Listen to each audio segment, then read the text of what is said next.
Okay, so our today's topic is Human Genome Project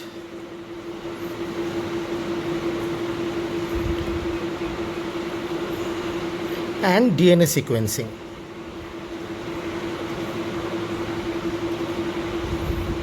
Okay, last day you have learned about DNA fingerprinting. Today you will learn about DNA sequencing or the Human Genome Project. Okay, Human Genome Project was an ambitious project which began at 1990 and was concluded in 2003. It took 13 years to complete the project, although the aim was to, when they began at 1990, the aim was to complete at 15 years, but 2 years early only the Human Genome Project was completed. What was the Human Genome Project? The Human Genome Project was to know, the ambition was to know the entire nucleotide sequence of the human DNA. To know the entire nucleotide sequence of the human DNA is called as the Human Genome Project. Okay, this was the ambition, and this was first begun in October 1, 1990 by United States Department of Energy and the NIH, National Health Institute, situated in United States of America. NIH is National Health Institute. Okay, National Health Institute, which is situated in USA. Okay, they actually collaboratively began this ambitious project, that is the Human Genome Project. And what was the ambition? The ambition was to determine the entire nucleotide sequence of the human DNA. Determining the entire nucleotide sequence of the human DNA is not a matter of joke, because there are, now it is known that there are 3 billion nucleotides. 3 billion nucleotides in human DNA. That means 3 into 10 to the power 9 nucleotides. Can you imagine the number? This means that if the sequence, I will tell you how tedious, I will give you an imagination of the number. Suppose A, T, G, C, C karke, if these are one words, okay, and if you publish a book of the entire human genome sequences, there it will not be, suppose you put 1000 words or 1000 bases in one page, okay, then and if the book contains 1000 pages, okay, if the book contains 1000 pages, this type of 3300 books has to be published for the entire human genome. So 3300 books having 1000 pages each, and each page having 1000 nucleotides. That much huge is the human DNA or the entire sequence. So you can understand the time required. Okay, but however, you see, this was first begun by United States of America, but later on it was joined by UK, it was joined by France, it was joined by Germany, it was joined by Japan, okay, it was joined by China, okay, all the countries, it joined the Human Genome Project, and it became a global project. It became a global project as for that matters. Okay, so that is how it is. But the question arises, even if the sequencing technique, or even if the knowing the DNA sequencing, now the basis of Human Genome Project was dependent on the technique of DNA sequencing. What is DNA sequencing? DNA sequencing is a technique. Sequencing is a technique which can be used to know the entire sequence of any DNA or fragment of DNA. Okay, whatever so small stretch of DNA is there, whatever A, T, G, C, C, T, C, T, T, A, G, whatever sequence is there, this sequence can be determined with the help of DNA sequencing. DNA sequencing originally helps you to understand or to know that in a particular region of the DNA, what sequence or what nucleotide base pairs are joined one after the other. Okay, now this was developed in 1977 by Frederick Sanger. DNA sequencing was developed by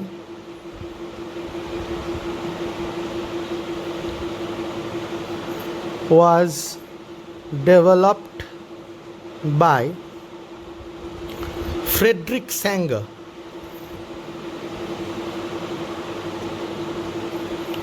Okay, in 1977.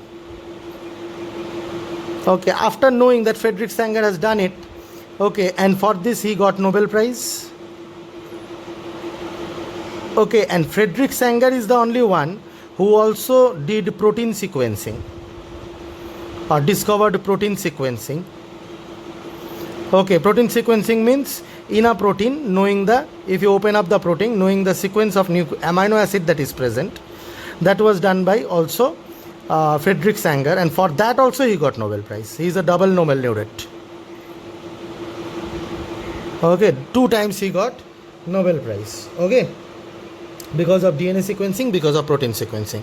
However, in 1977, after knowing that DNA sequencing is possible and after the technique became popular and applicable in various laboratories, in 1990, okay, the US Department of Energy and NIH decided that they would use the method of Sanger sequencing to determine the entire sequence of the human genome. That is Human Genome Project, which was based on DNA sequencing. Okay, what was the aim? The aim was to know the entire nucleate sequence of the human DNA. What would it help? It would help to know, the sequence of the genes,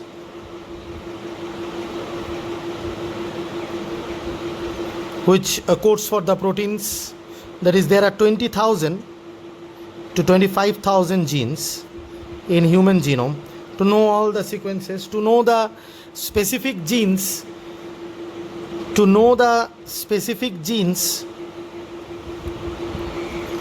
causing genetic disorder, so that there can be medical application or there can be attempts to correct it, okay, or cure of genetic disorders.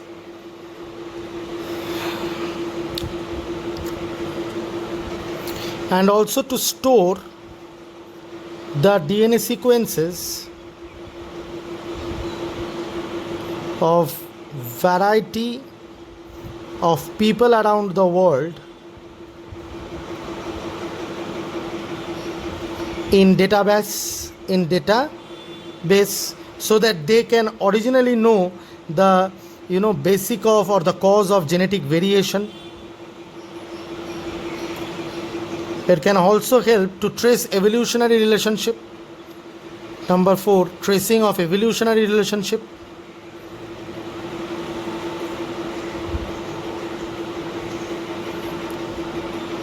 A lot is there. Okay, so that was the basic aim of Human Genome Sequencing or Human Genome Project. So I hope that you have understood this particular fact, that what is Human Genome Project. So I hope you have understood what is Human Genome Project and what is its aim, and on the basis of what the Human Genome Project was devised. So to know in details about the Human Genome Project, okay, we should know the method of DNA sequencing. But okay, so I was saying, but there was one issue. You know the length, right? 3 into 10 to the power 9 base pairs. This is a huge length. So how will you store them? Would you want to store them in 3300 books which have 1000 pages and each page containing 1000 sequences? Obviously no. So that's why we require databases or computer databases. Okay, computer can do it to store the human genome sequence.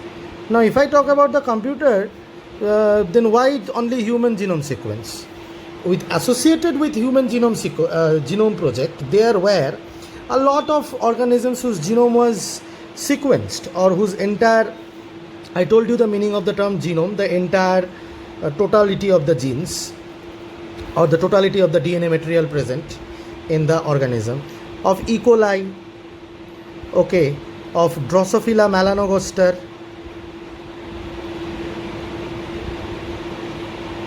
that is fruit fly,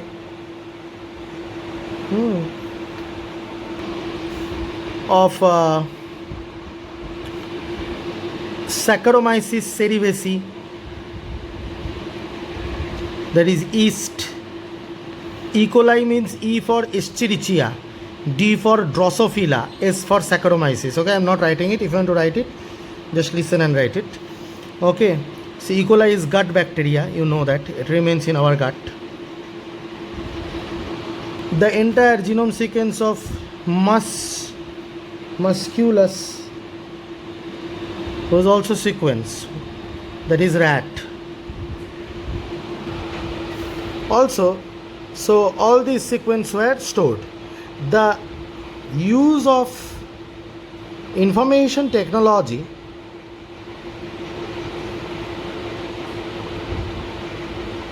or computers for storing biological data and interpreting it is known as bioinformatics. Okay, so I hope you have understood what is bioinformatics. So in a gist, if I say again, that at first in 1977 by Sanger, Nobel Prize laureate, the DNA sequencing technique was made possible. As because DNA sequencing technique was made possible, and by that time the advent of bioinformatics also became, also was coming into picture. So by the end of 1980s, it became quite clear that organisms, DNA sequences, small DNA sequences, large DNA sequences can be found out and can be stored as data in the computers. However, this understanding or this new advent in the field of biology gave birth to the ambitious project, which is the Human Genome Project, which began at 1990, ended at 2003, and took 13 years to do that, even with the sequencing technique. Okay, so that took it, and by concerned departments, the entire length of the human genome was sequenced by the end of 2003, and these were the aims: to know the specific genes causing the genetic disorder, store the DNA sequences of variety of people around the world to know about genetic variation, tracing the evolutionary relationship. For all these reasons, okay, this ambitious project was done, and I hope that you have understood up to this much, and you are well acquainted with the facts of DNA sequencing and Human Genome Project, and you know that how huge the human genome is. Now we will understand the results of the Human Genome Project. Okay, then we will understand DNA sequencing, which made Human Genome Project to be a success.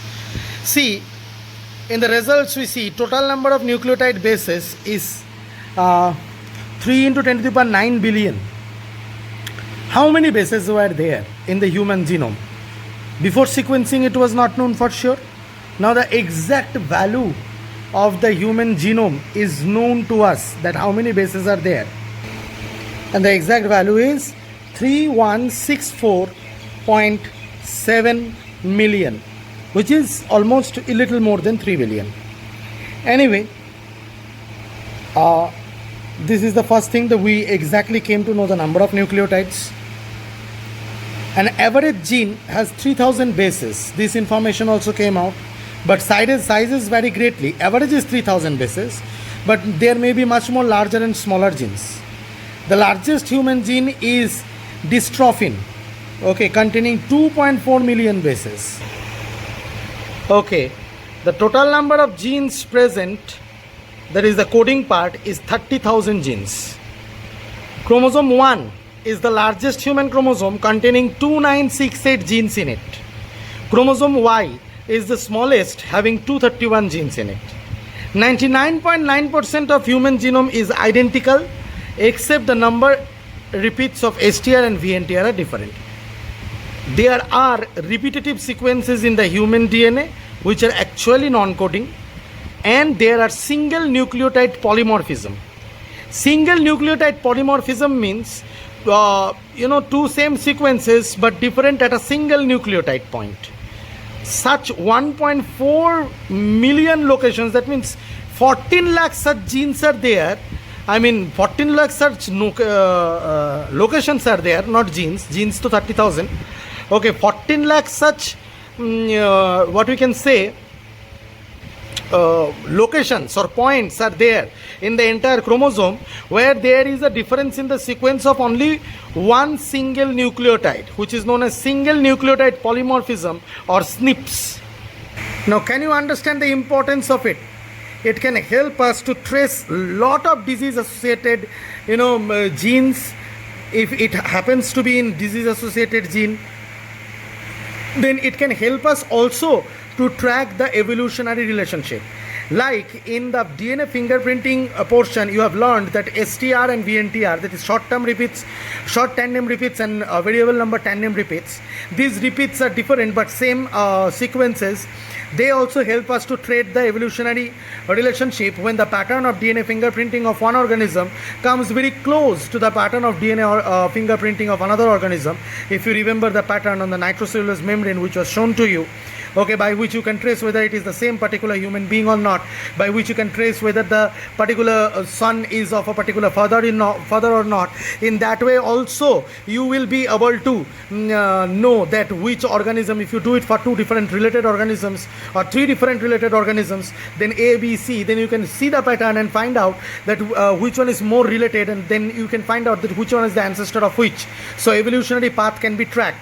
In the same way, like STRs and VNTRs, the single nucleotide polymorphisms also will help us to understand that which organism is much mostly closely related in a much more more efficient and more sure way, and can help us to determine a much more better evolutionary relationship, on which research is also ongoing, and it has been going on for a long time. However, the discovery itself is very new. Okay. The Human Genome Project just completed in 2003, and after that only 17 years has passed. Still, in these 17 years also, biology has advanced a lot on the basis of this particular findings that the Human Genome Project has given to us. Okay. Now comes the technique of DNA sequencing. Now, I would like to mention here, this technique is very briefly mentioned in your NCERT, but if it is mentioned briefly only, what is the point of reading briefly the technique? Okay, why not read it in details? Details means not that much details also, but just understand it, just like DNA fingerprinting. Okay, so little bit is there in your syllabus, in the Human Genome Project topic only. But however, the technique of DNA sequencing, what actually the technique is, that was developed by Frederick Sanger, which fetched him Nobel Prize. So embrace yourself, gentlemen. You are going to again learn a Nobel Prize winning work. You have learned a lot of, or known a lot of Nobel Prize winning work in this particular chapter. Can you list them? Can you list all the Nobel Prize winning work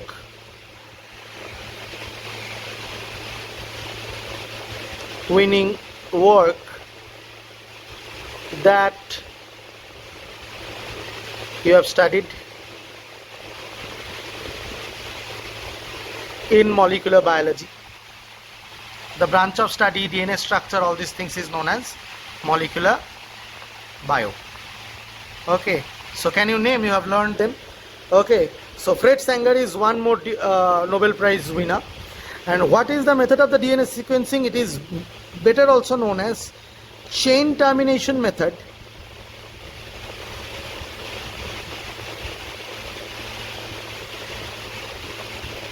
Okay, or dideoxy method.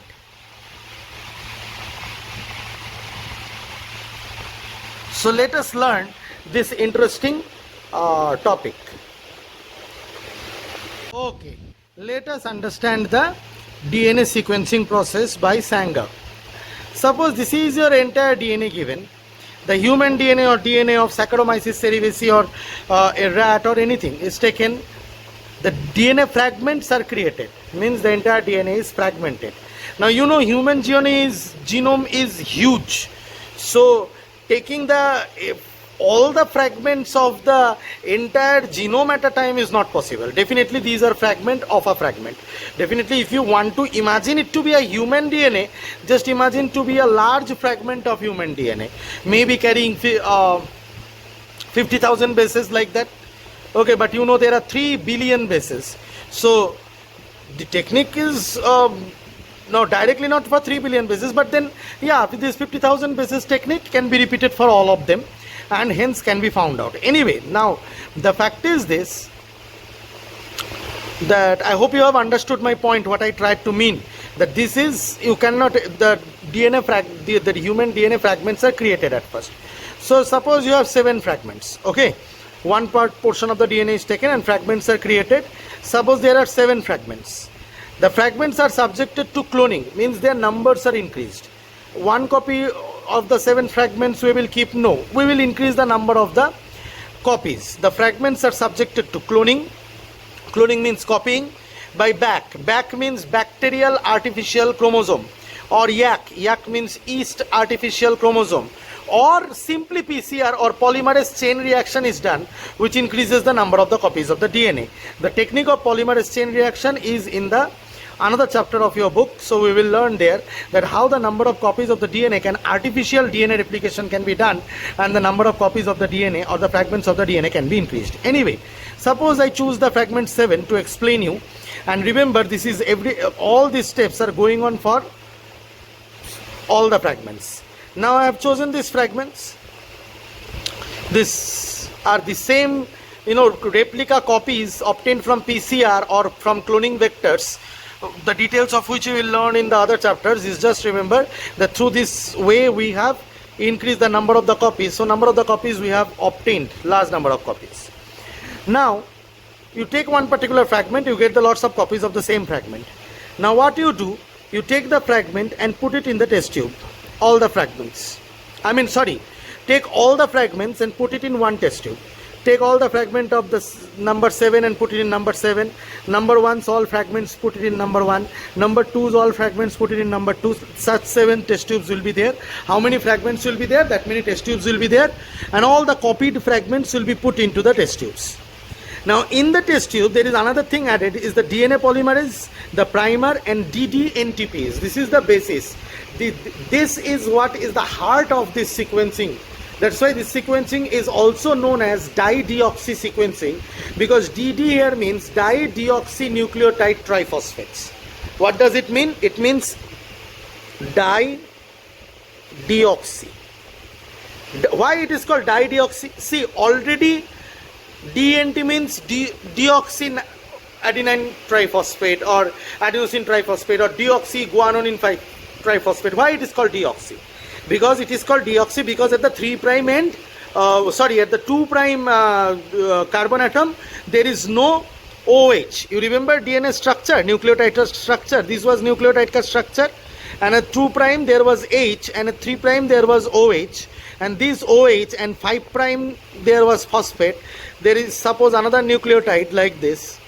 Okay, if you remember the DNA replication well, at 3' there is OH.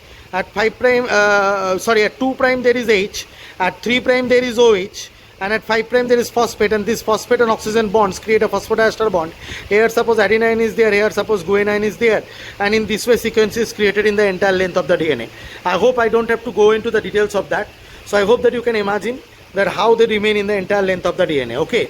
So however, now what happens? All the molecules are added to the tubes, DNA and DDNTPs. Now question is, what is DDNTP? You know what is DNTP because at the 2' carbon atom H is located. But what is DDNTP is that DDNTP is a molecule which at 3' also don't have any OH. Means if I draw it, suppose for example this, here is the nitrogenous base associated. So suppose here is the nitrogenous base associated, this is 1' carbon, this is 2' carbon, this is 3' carbon, here OH remains, and here phosphate remains, right, 3 phosphorus, like this, triphosphates. Then this enters inside the DNA chain. If you see the DNA chain, they are there. So anyway, what happens is with this OH, the phosphate of the other nucleotide, okay, bonds up and create phosphodiester bond in the strand, and the ATGC ये सब झूलता रहता है जो कि actually a nitrogenous base है ATGC, right or wrong? And here one H is there, that's why it is known as deoxyribonucleic acid or deoxynucleotide. But in place of this H, also in place of this OH, if a H is present, such a nucleotide is known as DDNTP. So DDNTP means dideoxy. 2' में भी OH नहीं है, 3' में भी OH नहीं है, उल्टा H है. So अगर यहाँ पे A रहा तो DDATP, अगर C रहा तो DDCTP, अगर G रहा तो DDGTP, अगर T रहा तो DDTTP. Adenosine, guanosine, thiamine, okay, and cytosine, all of them can be DD, dideoxy. I hope you have understood up to this much. Now these dideoxynucleotides are labeled. How they are labeled? They are labeled in the nitrogen, nitrogenous base, which is linked to the 1' carbon.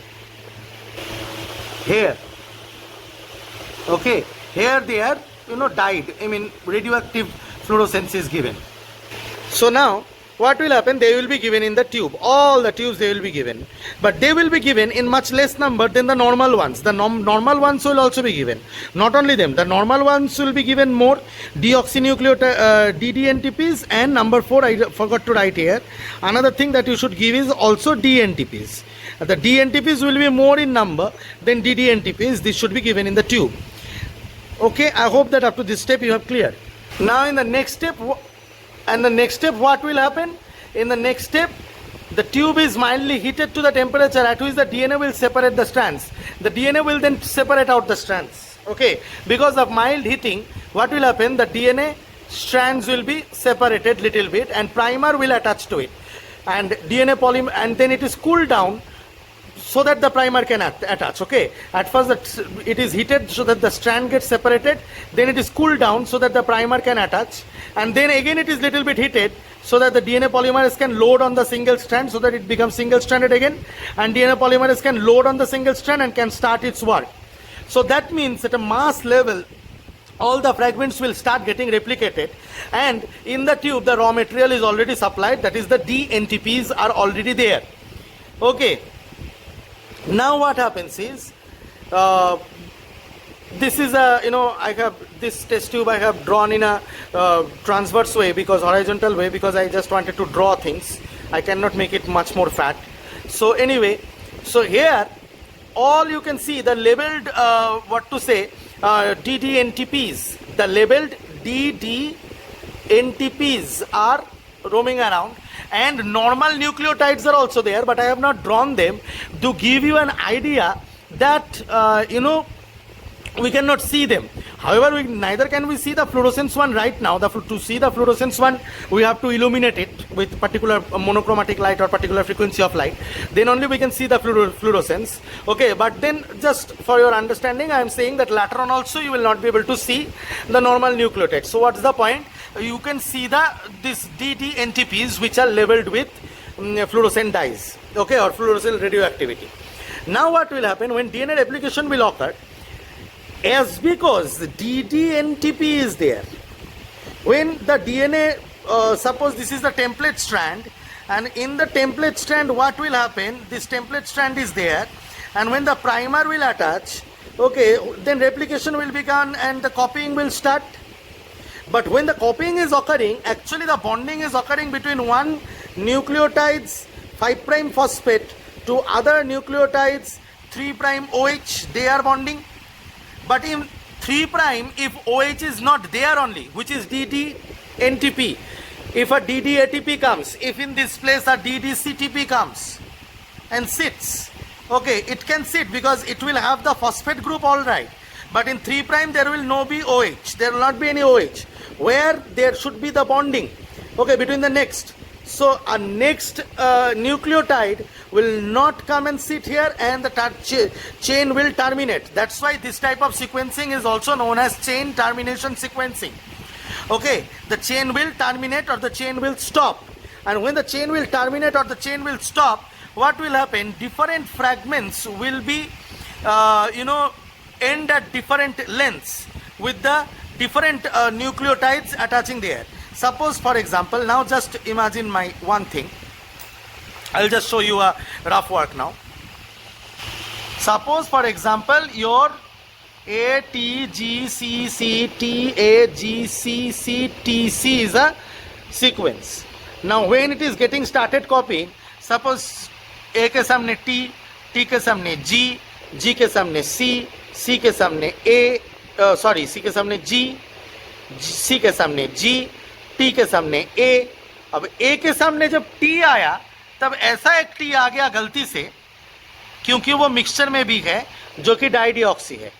अब ये और repeat नहीं करेगा, यहाँ पे terminate कर जाएगा. अब सोचो यहाँ पे 1 2 3 4 5 6 7 8 9 10 11 12 न्यूक्लियोटाइड्स है, राइट.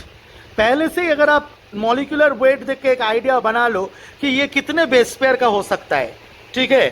तो अगर मॉलिक्यूलर वेट देख के आप आइडिया लगा लो कि ये कितने बेस पेयर का हो सकता है, तब आप क्या कर सकते हो, जितना ये बेस पेयर है, जितना 12 न्यूक्लियोटाइड्स जैसे, ठीक है, लेकिन आपको सीक्वेंस पता नहीं था, तो 12 बार आप करो, क्या करो, 12 बार साइकिल को रिपीट करो. तो 12 बार अगर साइकिल को रिपीट करोगे या थोड़ा ज्यादा, तो वर्चुअली आपका एक एजम्पशन करेक्ट है कि हर एक पॉइंट में एक ना एक बार, क्योंकि वो फ्रैगमेंट अपने लार्ज अमाउंट में दिया है, हर एक बार पॉइंट में एक ना एक बार ऐसा हुआ होगा कि डाइडिऑक्सी आके बैठ के उसको वहां पे स्टॉप कर दिया होगा.